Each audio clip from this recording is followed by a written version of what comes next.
Unit 3, Lesson 1, The Role of Perceptions. Welcome to Conflict Resolution and Peacemaking, the class that teaches you how to manage interpersonal conflict and drama for yourself and others. I'm your instructor, David Lowry. Today, we begin a new unit of study. We are learning about the role of perceptions and their impact on drama and interpersonal relationships. When disagreements arise, it's usually because the people involved comprehend issues differently. We all have beliefs and perceptions about what's important and why our view is the best view. This new unit will examine how our cognitive processes contribute to misunderstandings. Most people we meet are like little black boxes. We only see them from the outside and are not privy to their inner states, much less the motivations that drive their actions. Even among the people we know well, behaviors can often take us by surprise. Objectively speaking, we need more complex data in most situations to help us understand why people do what they do. And interestingly, humankind has an answer to this lack of data: interpersonal perceptions. Even when we lack information about others, our internal processes supply us with generalized answers based on approximations of likely reasons derived from past and similar experiences. For instance, if we see someone who appears scary, we will probably take evasive or protective actions. We do this not because we know the person is scary or dangerous. Instead, we base our actions upon past understandings of how we should handle potentially unsafe situations. Perceptions are the interpretations and meanings we attach to people, places, and things based on our previous experiences.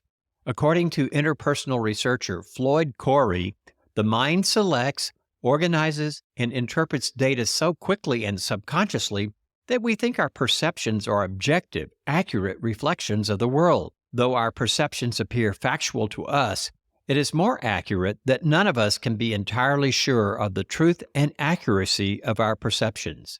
These perceptions are translated into positive and negative feelings which permeate our physical bodies. They may also trigger emotional states, some of which produce anxiety and fear. Our perceptions are shaped by a host of interpersonal experiences such as family, friends, personal interactions, education, religion, philosophy, and culture, to name but a few. We don't count on the fact that individual perceptions between any two people vary widely on issues related to good, bad, right, or wrong. When perceptions are mismatched, each person believes they hold the higher ground. It's a breeding ground for unmet expectations, and conflicts soon develop. The role of perception is pivotally important to successful peacemaking. While a full review of the perceptual literature would be impossible, one can quickly understand the importance of interpersonal conflicts by understanding some basic concepts of attribution theory, cognitive dissonance, consistency theory, and selective perception.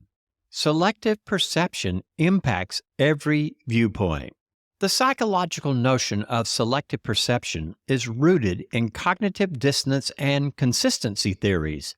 This notion states that we selectively expose ourselves to things that are consistent with our personalities. We selectively hear things that are congruent with our wishes, and we selectively remember what is consistent with our worldviews. Interestingly, we selectively forget information that doesn't match well with our views. Selective exposure is a concept that states that most people tend to expose themselves to viewpoints that are consistent with their likes and needs. For instance, in this day and age, every person with a smartphone or device can access most of the publicly available music that is in circulation. Yet, even though a universe of music is open, most of us listen to a minimal set of songs that we specifically curate based on our taste and desires. If we were to gather the smartphones of 10 different people, we would see the principle of selective exposure at work. The music on each of them would match each owner's personality and musical taste. Not that you care, but my phone has at least 100 or more Celtic songs. The old rock and roll of the 70s, outlaw country, and classical music. In other words, all the music I've collected is unique to my musicology. The same is true for all of us. Our selections of music are as unique as fingerprints. It's not that I can't listen to other forms of music, and occasionally I do, but usually I expose myself to music that is comfortable for me. Our musical tastes are but one example. We can go further. Selective exposure says that people filter the information brought before them based on what feels good and relates to them. By extension, our views are shaped by perceptual filters, which influence everything we think, say, and do.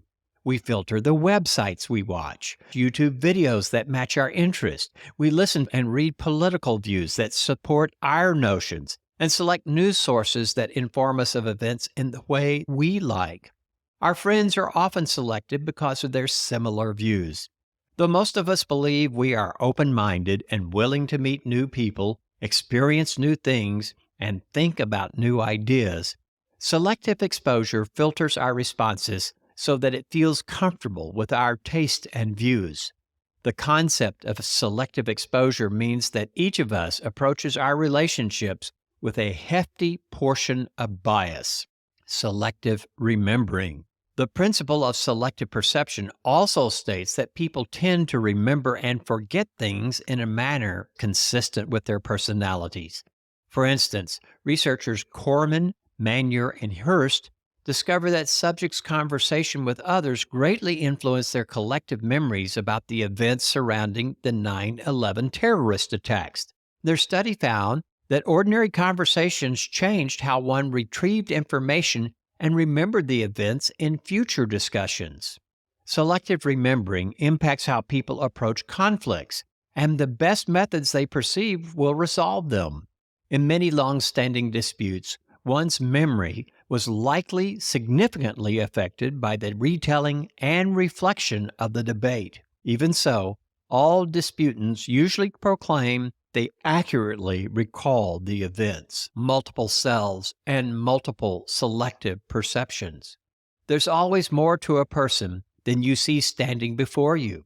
People are like nested Russian dolls, each representing a hidden self within.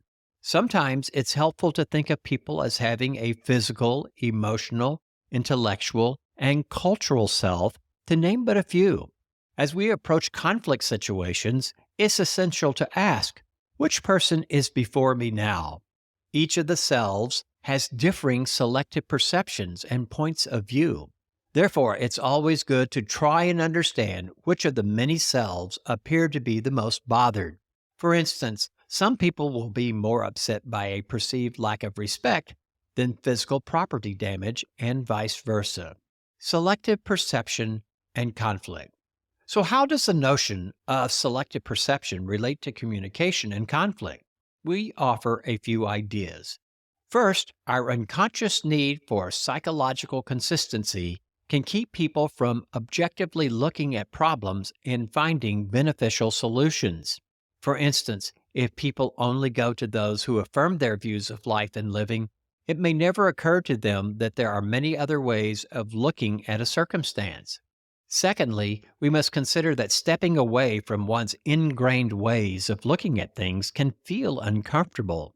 If you've consistently voted for one political party, it may feel awkward to change, even if you see good reasons for doing so. The third reason we will mention is that we accept our selective perceptions as truth, and we don't question them as we should.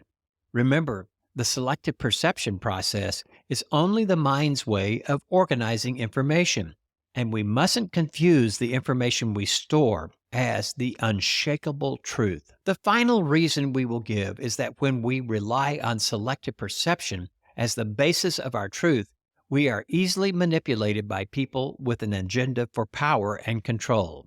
People are always willing to tell you what you want to hear instead of the truth you need to hear. As we bring this podcast to a close, let's go over what we've discussed today. We introduced the concept of interpersonal perceptions and their role in shaping how we look at the world.